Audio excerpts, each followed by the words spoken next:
Well, we continue with our pre-Hajj broadcast, Hajj 1444, in the company of Salam Media this evening.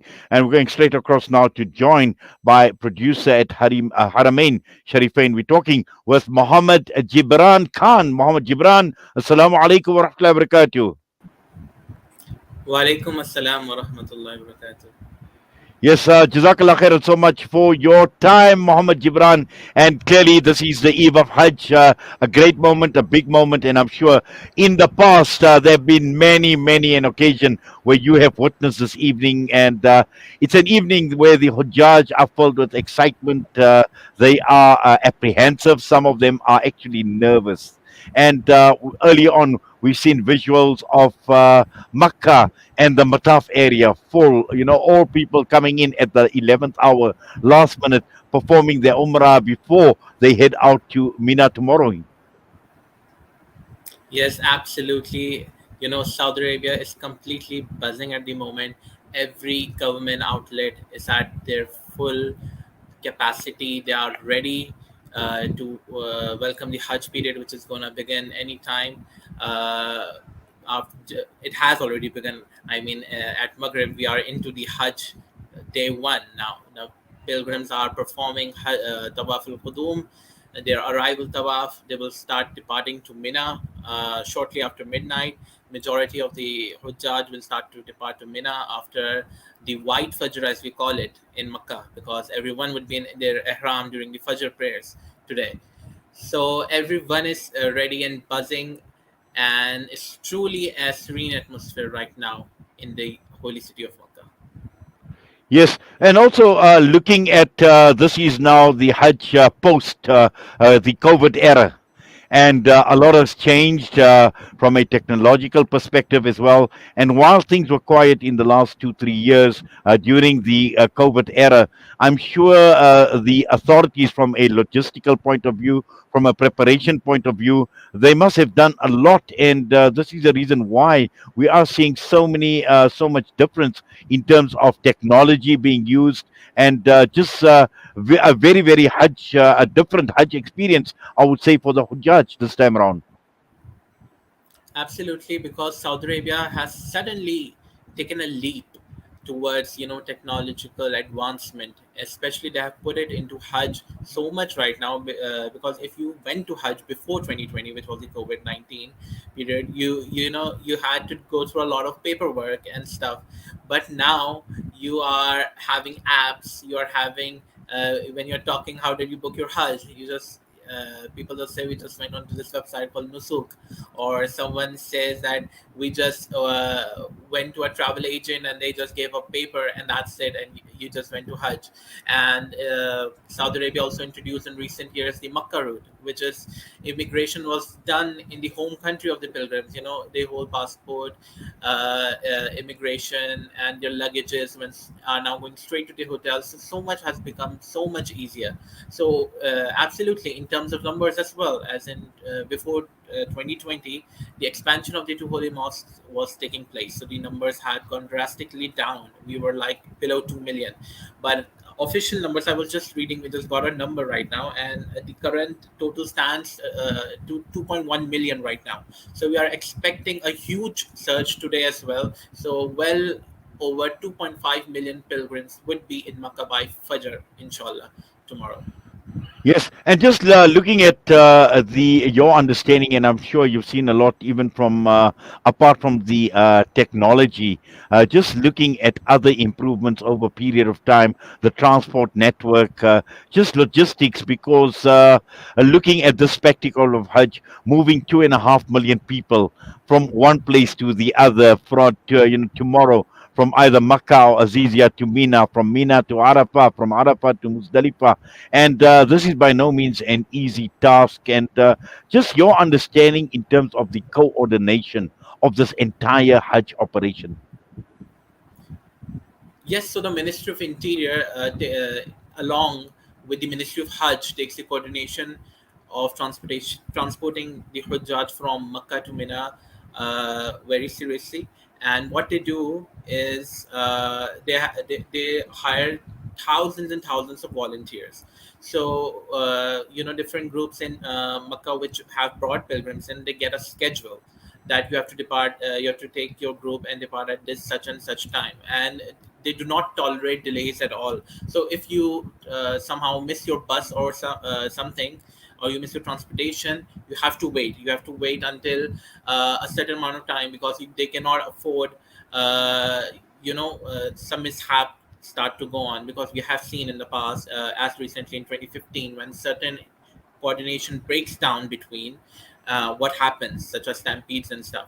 So the coordination between the ministries and the hotels, as well as the group leaders, comes very close. And as you talked about technology, we now have WhatsApps, we have now Telegram on the ground. So there are official groups being made, and every schedule from the top level goes to the grassroots level to each pilgrims and their mobile phones, so they know when to leave, when to arrive. So in this way, the Ministry of Hajj and the Ministry of Interior is making sure that the coordination between Hujjaj is taking place. I am also in several groups right now, in which Hujjaj are supposed to get their instructions, and many have started to depart, and many who want to make their experience as natural as possible. When I speak of natural, we travel. If you want to travel to Mina right now, you can just hop on a bus and go.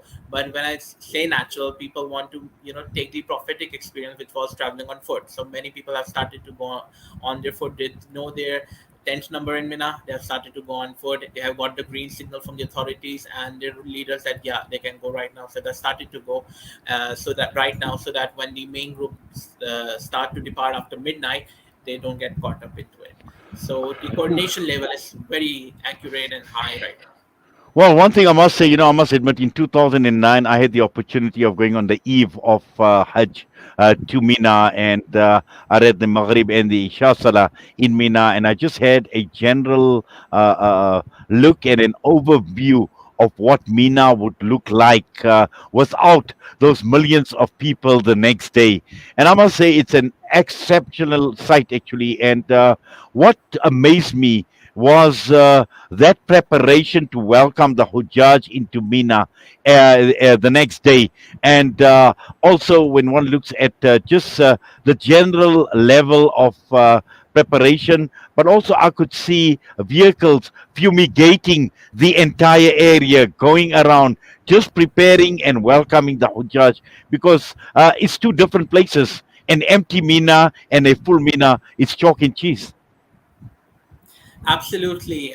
If you When we got the official photographs by the Saudi press agency today this morning, Mina was like a quiet tent city.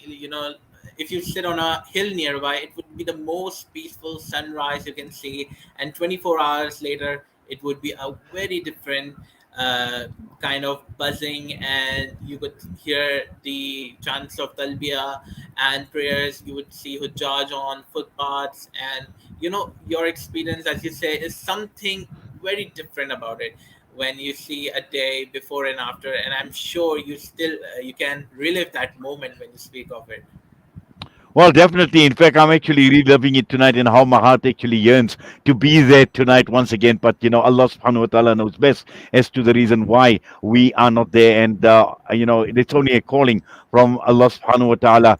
Just the one issue I'd like to also talk about is you mentioned volunteers and the personnel that are employed. And earlier on, I was talking to Sheikh Muhammad Wadi, and he was even talking to me about the volunteers and the level of training that they've had to undergo. And particularly this time around, he says these are highly trained, highly educated, highly skilled people that are now being trained to take care of the needs of the Hujjaj. Where previously you had people that couldn't understand the language, but now we know that there are many people, and you can actually relate to the people in the event of you having any issue, a problem, you need to be guided somewhere, whatever it is at the end of the day. And all of this has seen major improvements over a period of time. Absolutely. I want to talk about my experience as well, because in 2015 I volunteered for to be a Hajj volunteer myself, because I was in the kingdom that time. And as I originate from Pakistan, um, there are groups locally which are called for different countries embassies. They make groups that for judge they call for volunteers and they train them. They get special manuals from the Ministry of Hajj to in what things volunteers need to be trained about. So we got the training about especially directions, because the most the most common thing what happens on ground is a haji or hajja gets lost. So the most important thing, you need to get acquainted with directions. You need yourself to be acquainted about it. So volunteers go to the ground, they're well trained about it. Now obviously you have mobile phones and you can easily get on the map and get the locations itself. Secondly, basic medical training such as CPR or treating wound and stuff. You get first aid box and how to close a wound, and and obviously the most important thing what happens right down the ground is because of the heat strokes and heat stress. Cases are the most, so you are trained how to deal with them as well, how to treat hujjat. So basic medical training you get. But right now I was just reading a couple of stuff by the Ministry of Health. They have actually um, taken volunteers directly from medical schools. They are still in training in medical school. They have taken them and then put them on the ground to they are actually into the medical field, so they can treat more professionally to the victims of heat stroke or heat stress. So everything in these past years have advanced. In last time when I was in 2015 when I volunteered, and this year there are major differences, such as I've described right now. Well, we certainly will look out over the next few days, inshallah, how it all pans out as far as Hajj is concerned. But clearly, it is going to be a wonderful spectacle once again. And as always, we thank you, Mohammed Jibran, for coming on and sharing what you have with us, your experience, and also your finger on the pulse with the likes of the Ministry of Hajj. And so, inshallah, we will connect with you during these 5 days of Hajj once again. But for now, we say Jazakallah for your time. Assalamu alaikum wa rahmatullahi wa barakatuh. Wa alaikum assalam wa rahmatullahi wa barakatuh. Mohammed Jibran Khan, producer at Haramain Sharifain, with us this evening, right here on Salam Media on the pre Hajj broadcast. A lot more to unpack from now right until 9 p.m.